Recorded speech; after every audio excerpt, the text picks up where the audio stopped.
If you could first maybe tell me the story of how you first came to yoga. Well, I was a unhealthy child in my house. I was a parasite. If I played one day, 7 days I was in bed. And I suffered from birth, I can say, till the age of 22, 23. So that was the life which I thought was really telling on my mind. Is it worth living? Though I started yoga when I was 14 years.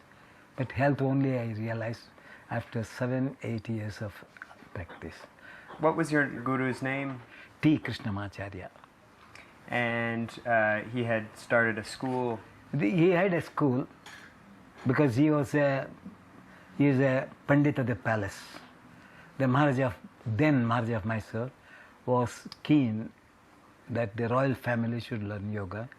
So a yoga institute called Yogashala was started in the Jagannath Palace, which you must have seen. Now it's art gallery. So in the Jagannath Palace, it was given for the yoga classes to run, morning and evenings, for the royal families. Outsiders, very few were given permission to join the palace school. So I was one of them, and I got the chance and I learned. And that's how the destiny made me to take to yoga. Not that I had any inclination to learn yoga. Could you tell me a little bit about the method of yoga that Krishnamacharya was teaching there? Well, it's very difficult for a boy of 14, 15 years to analyze what my Guruji was, what type of yoga was teaching or something like that, Well, I can say it's like a drill system to a very great extent. Because royal family members, when they are practicing, so they are all martial people. So for martial people, meditation is not going to help them. So naturally my Guruji must have thought that for these martial people, like martial art, yoga has to become a martial art to train them. So these rigorous movements, what you call today vinyasa, is jumping movements from asana to asana, which you have seen my film also, 1938 film. So that was the way he was teaching. It's interesting when I went to the Jagannath Palace and looked at the entry, the archive entry of where they list the name or the date at which time the shala was opened, and all it says is it's for that they opened this yogashala for the physical education and health and well-being. I said martial people means what? You should know the background. So that was the background. No? Philosophy cannot be explained there because the martial people don't want philosophy, they want vanity. So accordingly, jumpings are the only best method to create vanity. Krishnamacharya's yoga is still it's very popular with the Westerners. It's actually what I practice, is the jumping and stuff like that. Say, jumping for what? I told because youngsters want show off. So for certain age, as a martial children, youth have that quality, of Kshatriya Dharma, martial, character in their mentality. Well, I'm just wondering what your opinion of whether you think it's constructive for someone like me, who's 30 years old, started yoga a few months ago, whether it's constructive for me to pursue that kind of yoga. You pursue, whether you can do it later, that's what I'm saying. Up to 40 years you can do. Afterwards you will find heart start beating, head becoming hot, then what will you do? Iyengar yoga? That's all you have to, that's why I had to change. Yeah. I changed the system because, 60-year man, if I talk him jump and go to Shirshasana, what would happen? He would break. That's what I'm saying. Yeah. As a matter of fact, I know so many cases where they did jumpings and retina of the eyes had come. They displaced retina, which I had to put correctly afterwards. They came to me, I worked. So I said, don't do jumpings because it does not hold. Your eyes are weak, how can you do jumpings? For children, yes, they can do. Because they are all healthy. And how did you come to Pune? I was invited by Dr. B.B. Gokule when I gave a demonstration in Belgaum. He said, anatomically I have not seen such movements. He had in mind that this is the finest I've seen as a medical man. He was a surgeon, he was a physician. So he said this is the best for local people to learn. And he invited me for 6 months. I am still in Pune. From that 6 months has continued for 65 years now. And you would just tell them, this is good for your physical health. That's all, health. Health, people do not know. What is health? They say, oh, I'm physically healthy. But others, they don't say anything. I'm healthy or unhealthy, right? But health has got different features. Yama Niyamasa has, you have got 7 states of awareness. There are 7 states of health.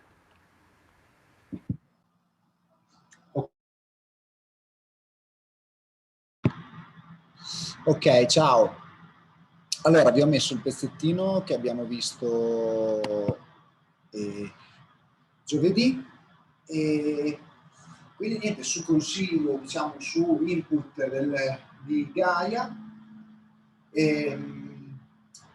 vi accendo di nuovo quello che è il saluto alla Luna. Come abbiamo visto ci sono 2 fasi, c'è un saluto alla Luna classico che abbiamo visto, e all'interno di questo saluto alla Luna possiamo ovviamente inserire delle varianti. Quasi tutte le sequenze, diciamo, le 2 classiche, che sono saluto al Sole e saluto alla Luna, poi in realtà il Vinyasa ha diverse tipologie di sequenze, sono sequenze molto lineari, nel senso che di fatto sia nel saluto al Sole che nel saluto alla Luna sono assenti le torsioni, ok?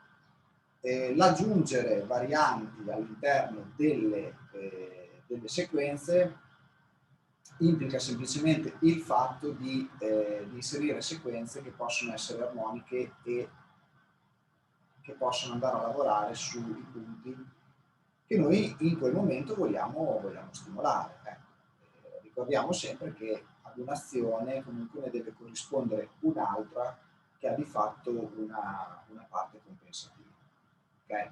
Allora, andiamo a rivedere il nostro saluto alla Luna classico, quello che abbiamo fatto giovedì.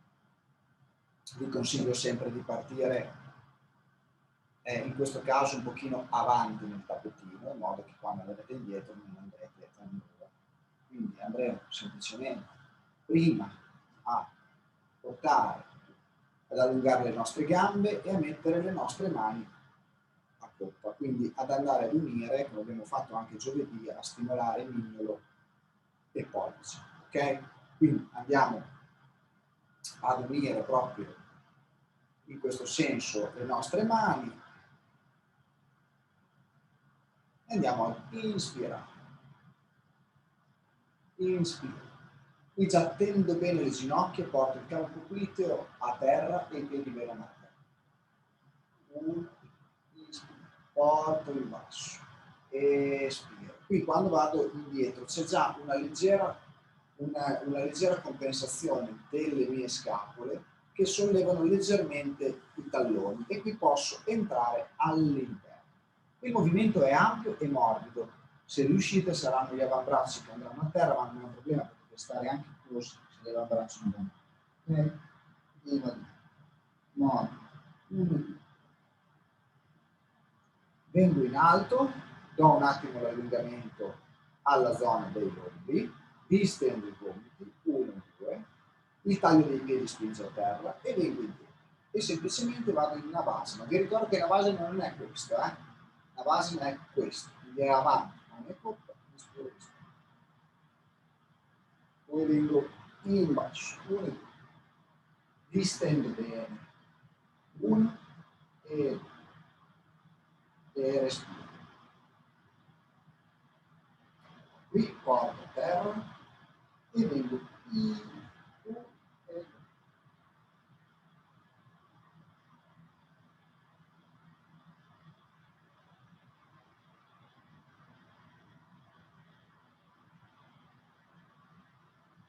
Lentamente porto le mani posteriormente e vado a portare le ginocchia alle orecchie.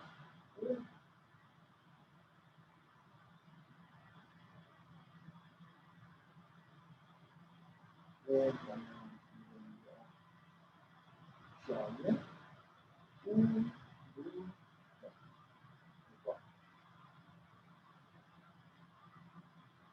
porto le mani a terra, 1 e 2, sullo stomaco. Respiro, respiro.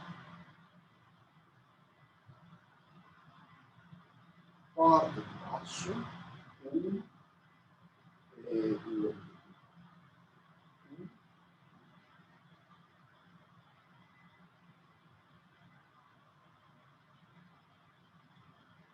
Porto indietro, fino a stendo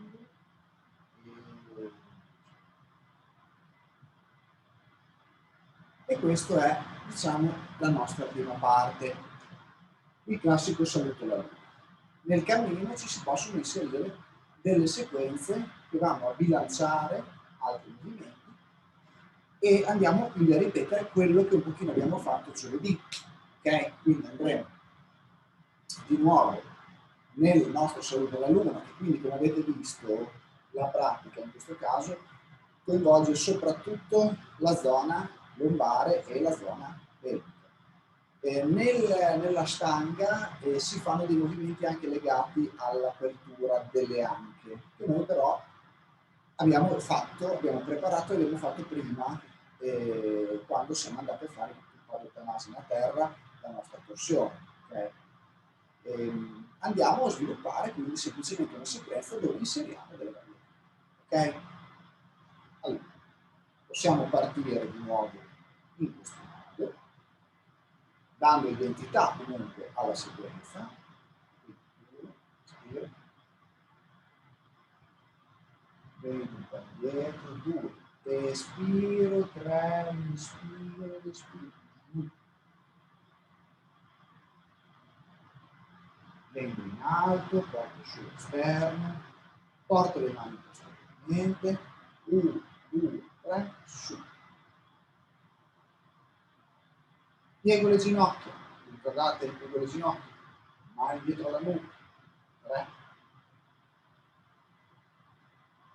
Piego di nuovo le ginocchia, mani ai lati, sento bene il peso, né troppo avanti né troppo indietro, e 4, su. Piego di nuovo, volete fare un'altra variante? Potete fare questa, 5, su. Piego di nuovo, porto il taglio dei piedi a contatto, 1, 2, 3, su. Piego di nuovo, uguale per l'angusta, l'indice medio, 1, 2 e 3, e lentamente. Piego di nuovo, a questo punto vengo a terra, 1, 2, 3 e stop. E vado ad allungare tutta la parte interna delle braccia, dall'ascella ai polsi. E vado ad allungare tutta la parte interna delle gambe, dagli inguini fino alla parte interna dei talloni e il centro dell'arco plantare interno. Mille dei pollici e allungare. Appoggio e vengo in alto. 1 e 2.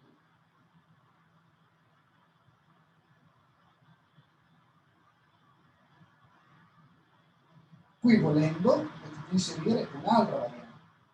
Andiamo giù con le nostre ginocchia e potremmo inserire una lasima. 1, 2 e 3, su e poi dorso a terra. Piego di nuovo, 1, 2, 3, stendo, stop.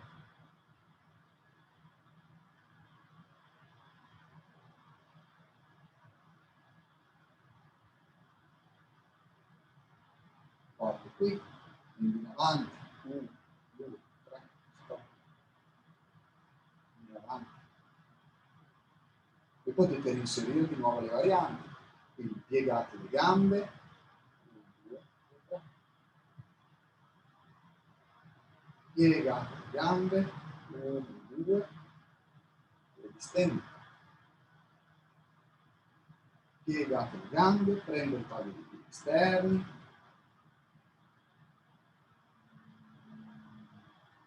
stendo le gambe, alluci interni, mi stendo. Qui altra variante, vado a terra stavolta. Porto le mani con le dita rivolte verso i glutei e vado a bilanciare. Su.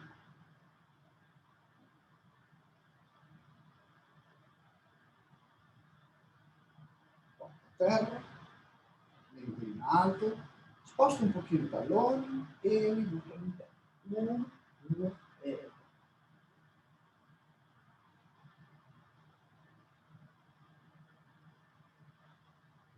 allungo, vado a prendere in alto. Stendo le gambe e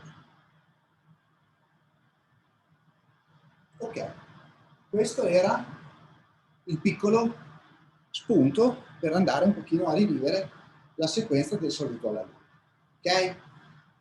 Ci vediamo giovedì e niente, grazie a tutti. Ciao, Arion.